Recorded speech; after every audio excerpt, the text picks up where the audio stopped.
Donc, Sami Zoglami, je m'occupe de la filiale française de Nutanix. Bonjour à tous. Donc, en quelques minutes, je vais vous présenter qui nous sommes et ce que nous apportons sur le marché.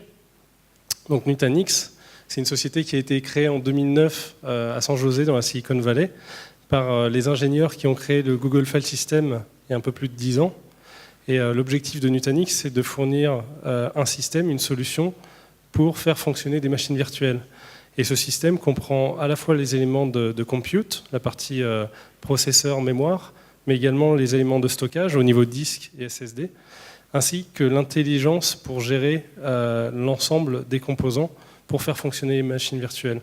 Donc concrètement, ça remplace des serveurs et une baie de stockage, qui sont généralement les composants qu'on utilise pour faire tourner des machines virtuelles.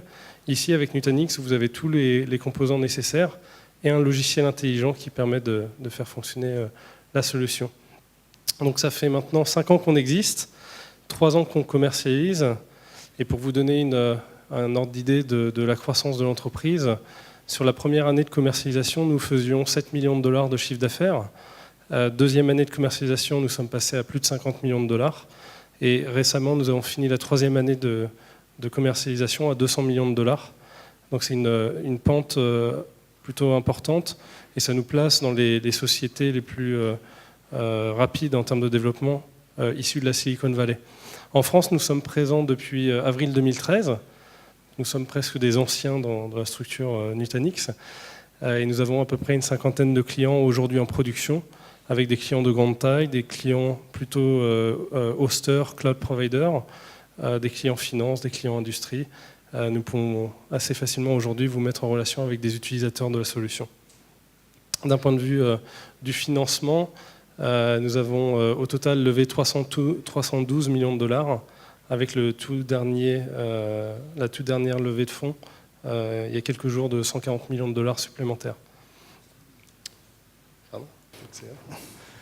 Donc, au niveau de ce que nous apportons, c'est de la convergence. Et quand on parle de convergence, on parle d'un système qui comprend ce que font les machines virtuelles et adapte le stockage en fonction de ce fonctionnement.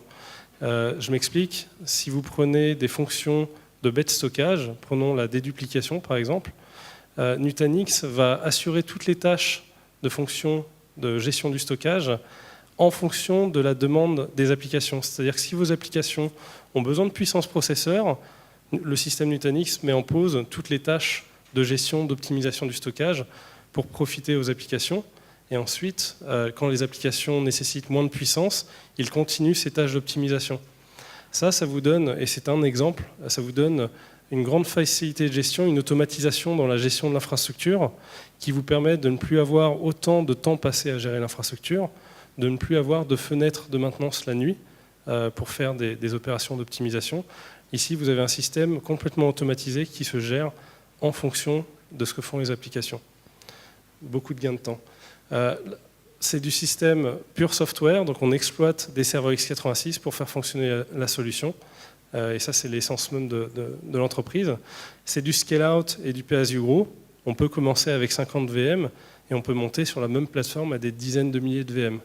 Sachant qu'aujourd'hui, le plus grand client de Nutanix a plus de 60 000 VM en prod sur le système. Les cas d'usage, le VDI, c'est un projet sur 2 chez Nutanix. Le cloud privé, c'est également un cas d'usage important.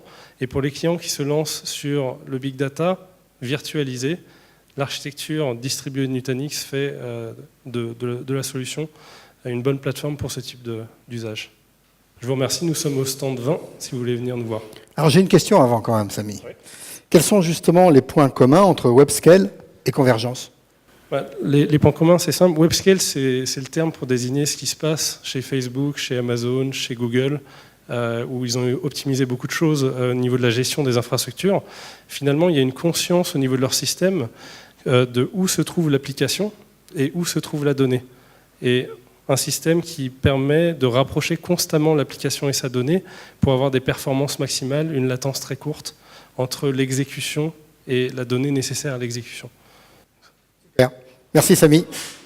Bon, bravo. N'oubliez pas de noter.